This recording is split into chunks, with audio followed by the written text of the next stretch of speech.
Hello, aujourd'hui je vous propose un petit tuto rose qui va sur n'importe quel gâteau. C'est pour ça que je me suis dit que dans la série fleurs c'était intéressant de commencer par une rose. Et pour faire une rose, moi je commence toujours par les pétales extérieurs, donc les plus clairs, parce qu'elles vont être légèrement ouvertes et c'est celles qui sont le plus réalistes. Donc il faut qu'elles aient le temps de sécher un petit peu. Donc comme d'habitude, vous mettez bien du sucre glace. Il y a plusieurs écoles pour faire les pétales. Je vais vous montrer plusieurs méthodes du coup. Donc il y en a une qui consiste à bien étaler de la pâte et à prendre un emporte-pièce en forme de goutte d'eau. Mais il faut vraiment que votre pâte elle soit bien fine. Donc là c'est ce que je fais. Et ensuite, vous allez prendre l'outil boule. Et moi ce que je fais en fait, c'est que je gratte de l'intérieur de la pétale vers l'extérieur pour affiner au maximum les bords. Et pour donner un petit effet un petit peu déchiqueté, enfin déchiqueté c'est un grand mot, mais ça donne un effet plus réaliste parce que les pétales normalement à l'extérieur d'une rose elles sont toujours un petit peu abîmées, elles sont pas nettes. Donc moi je fais comme ça. Je vais vous montrer après pourquoi est-ce que je fais pas différemment. Donc voilà, je gratte de l'intérieur vers l'extérieur jusqu'à ce que ce soit bien fin, presque translucide. Et ensuite, je vais faire des mouvements circulaires avec l'outil boule, ce qui va donner des ondulations à ma pétale. Mais vraiment affiner. C'est vraiment le secret pour qu'une fleur, elle soit hyper réaliste. C'est vraiment, il faut que ce soit le plus fin possible.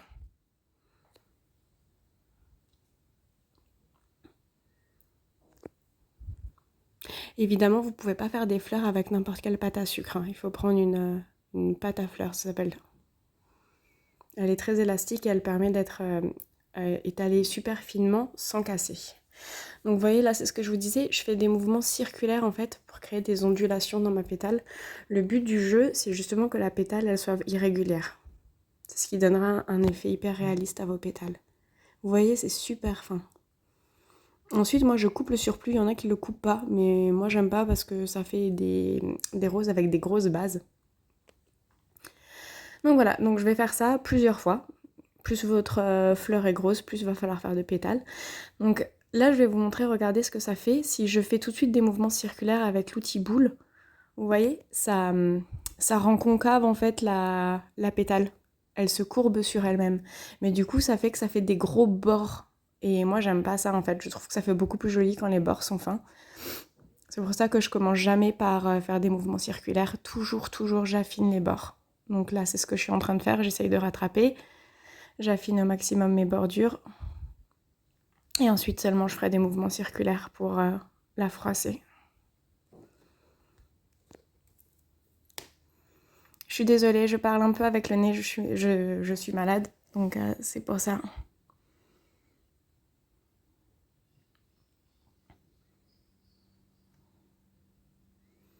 Donc vraiment, ne vous stressez pas dès qu'il y a un pli ou dès qu'une pétale, elle se froisse un petit peu quand vous utilisez l'outil boule. Ça se verra pas et d'un autre côté, j'ai envie de dire tant mieux parce qu'il faut pas que ce soit parfait une pétale. Donc là, vous voyez, avec mon doigt, en fait, j'essaye de la rendre irrégulière.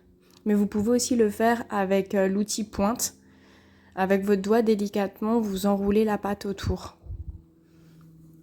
Parce que dans une rose, je ne sais pas si vous avez déjà vu une rose de près, mais il y a souvent des pétales qui sont un petit peu incurvés comme ça. Donc il va vous falloir de la patience, hein, parce que c'est super fragile les pétales. Donc ça, c'est ma méthode à moi que j'utilise. C'est la deuxième méthode dont je vous parlais. J'utilise pas d'emporte-pièce en fait. Je roule une petite boule dans le creux de ma main. Je l'aplatis avec mon index et après tout de suite, avec l'outil boule, j'affine les bords et du coup ça va l'étaler en même temps. Donc il faut vraiment prendre une petite boule parce que vous allez voir que même une petite boule ça donne une très grande pétale. Et voilà, comme tout à l'heure, j'affine. Je gratouille vers l'extérieur et ensuite seulement je ferai les mouvements circulaires. Moi je trouve que ça va plus vite et puis tout le monde n'a pas des emporte-pièces en forme de goutte. Donc ça c'est une méthode que tout le monde peut faire. Moi j'ai toujours fait comme ça, après à vous de voir la méthode qui vous convient le mieux.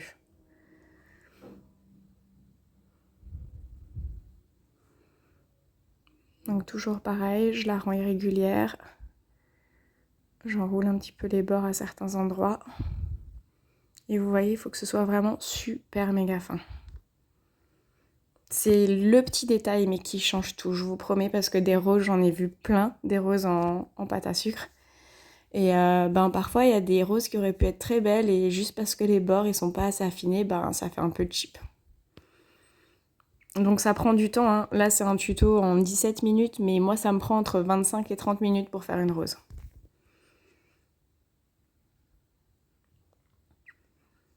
Et je vous laisse faire le calcul quand c'est une pièce montée avec une cinquantaine de roses.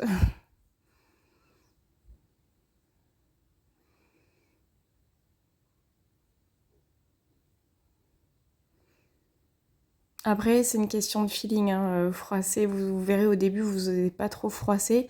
C'est jusqu'à ce que vous trouviez le truc. Et puis dites-vous toujours que votre pétale, elle est dans un mélange de plein d'autres pétales. Donc même si elle n'est pas parfaite, ne paniquez pas et surtout soyez patient et persévérant.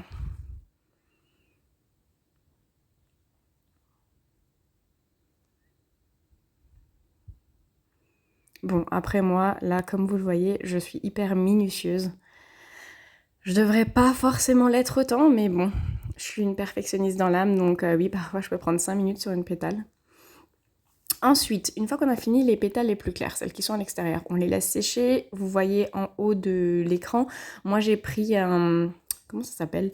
Vous savez, le truc pour mettre les œufs dans le frigo. Et du coup, ça permet de donner une forme aux pétales et de les laisser présécher dans cette forme-là. Ensuite, je vais prendre la pâte à sucre, du coup, la plus foncée, le rose foncé. Et je vais faire le cœur de la rose. Donc là, rien de plus simple, hein, vous formez une goutte dans le creux de votre main. Et ensuite, on va faire les pétales en rose foncé. Donc là, moi, je triche. C'est-à-dire qu'en fait, avec une pétale, j'en fais deux, vu que les pétales, elles doivent être petits, vu que c'est le centre de la fleur. Donc vous allez voir, en fait, je fais une grosse pétale et je la coupe en deux, et du coup, ça me fait deux pétales. Ça fait gagner un petit peu de temps. Donc le procédé, il est le même.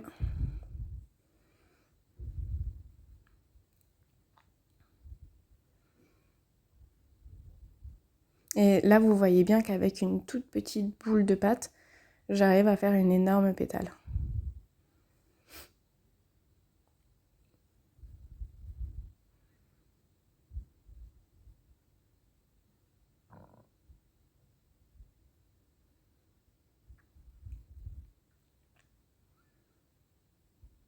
Donc je laisse bien mon index au milieu de la pétale. Et du coup, là où il y a mon index, c'est là où je vais couper en deux la pétale.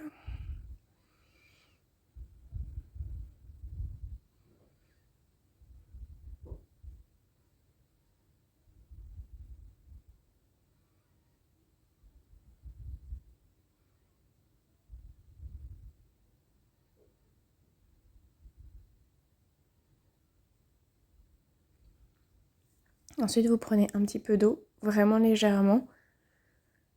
Vous en collez le centre.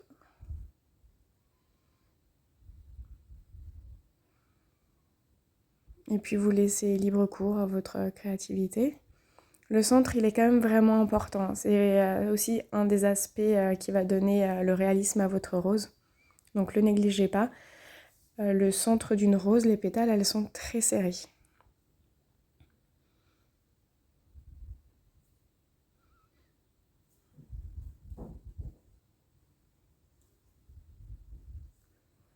Donc après, vous peaufinez les détails. Il faut vraiment bien que chaque pétale du centre, elle soit bien séparée, que ça fasse pas quelque chose d'agglutiné. Donc là, je vous ai mis un peu en avance rapide parce que c'est exactement le même procédé, hein. Donc généralement, je fais 4-5 pétales pour le centre de la fleur. Donc toujours pareil, avec une pétale, je la coupe en deux. Je mouille et je colle. Donc là, il n'y a pas de règle précise, contrairement à tout à l'heure. Là, c'est vraiment vous collez les pétales les unes après les autres, c'est au feeling. Si vous n'êtes pas sûr, vous en collez pas tout de suite, vous placez d'abord votre pétale pour voir un peu dans quel sens vous voulez la mettre. Et seulement après, vous mouillez une fois que vous êtes sûr. Donc voilà, donc là j'ai le centre de ma fleur qui est terminé. Donc on en a fini avec la pâte à sucre rose foncé. Et je vais passer du coup à la rose claire.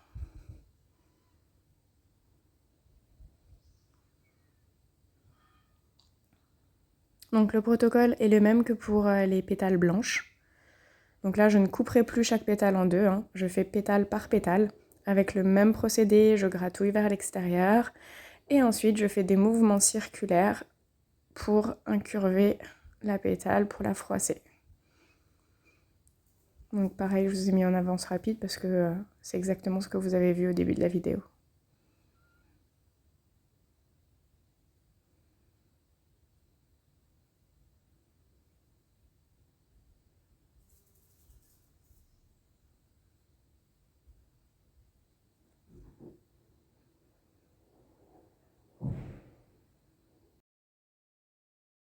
Ensuite, on mouille les pétales et on continue à les disposer autour du centre de la rose.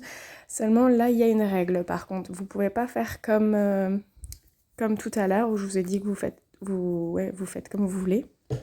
Là, en fait, il faut que chaque pétale, elle se chevauche. C'est ce qui va donner le côté réaliste à votre rose. Donc vous voyez, je colle pas complètement la première pétale, je colle que le début de la pétale et j'imbrique en fait la deuxième pétale. Et je vais faire ça pour toutes les pétales suivantes. Je colle pas en entier, j'insère la troisième et seulement une fois que j'aurai inséré la troisième pétale, je colle complètement la deuxième. Je sais pas si c'était très clair. Je pense que les images seront plus compréhensibles.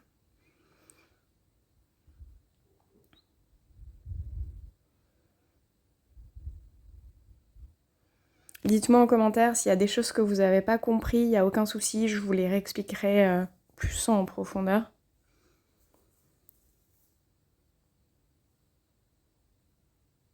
Pareil, si vous voulez m'envoyer des photos de vos roses pour que je vous fasse un retour et que je puisse vous aider peut-être à les améliorer, ben n'hésitez pas.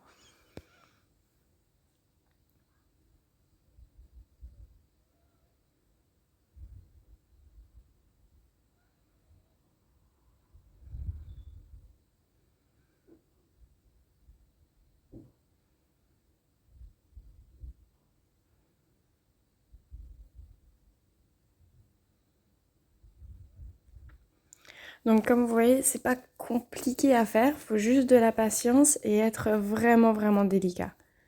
Donc comme tout à l'heure, je colle pas ma pétale, j'insère la deuxième et seulement après je colle complètement la première. Donc j'insère la deuxième sous la première. Et ensuite, je colle complètement la première. Il faut qu'elles s'imbriquent les unes dans les autres. Donc voilà, les pétales du milieu sont terminés et maintenant il me restera plus qu'à coller les pétales de l'extérieur que j'ai fait pré-sécher. Donc là ça va être un petit peu plus compliqué parce que vu qu'elles ont séché, elles ont déjà une forme et il va falloir que vous fassiez avec votre forme. C'est pour ça que je ne les fais pas non plus complètement sécher. Ça me permet d'avoir une marge de manœuvre.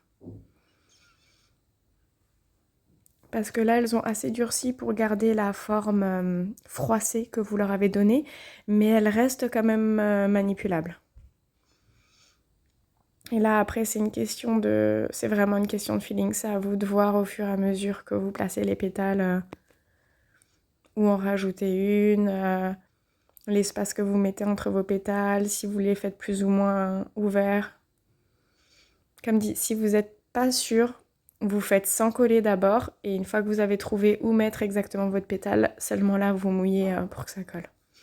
Donc là c'est comme tout à l'heure, hein. J'essaye d'imbriquer en fait la deuxième dans la première, la troisième dans la deuxième, la quatrième dans la troisième.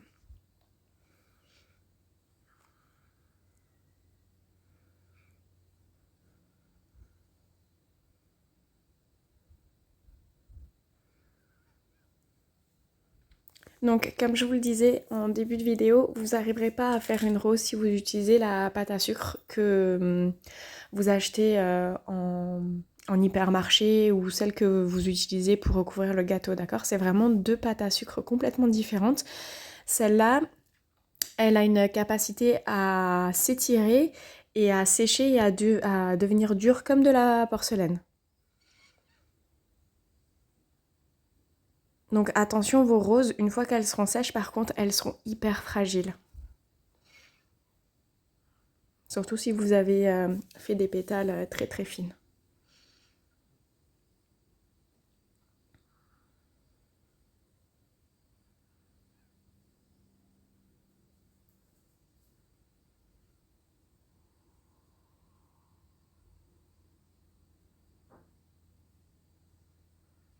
Donc voilà, ma rose, elle est presque terminée. Vous voyez, ça commence à prendre forme. Après, à vous de voir si vous faites des roses très ouverts ou pas beaucoup ouverts.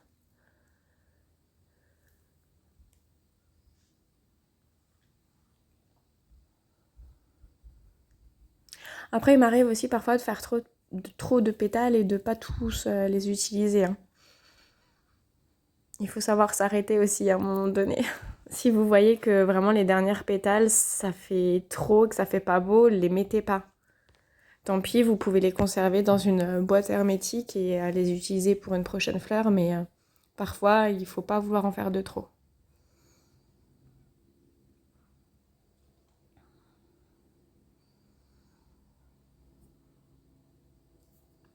Alors, je suis désolée, les images, elles sont un peu floues en fait. C'est dès que je veux zoomer, ça...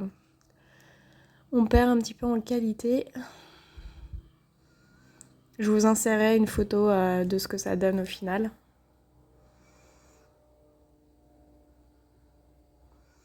Voilà, ma petite rose. Et vous voyez le fait d'avoir un léger dégradé de couleur, je trouve que ça fait encore plus vrai. Moi vraiment j'adore.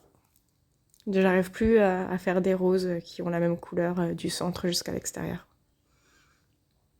Je trouve que ça fait, ouais, il y a moins de dimensions du coup.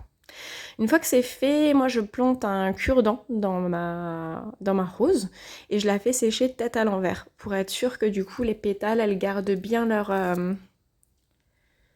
leur forme et aussi que la distance que j'ai mis entre chaque pétale elle reste exactement la même.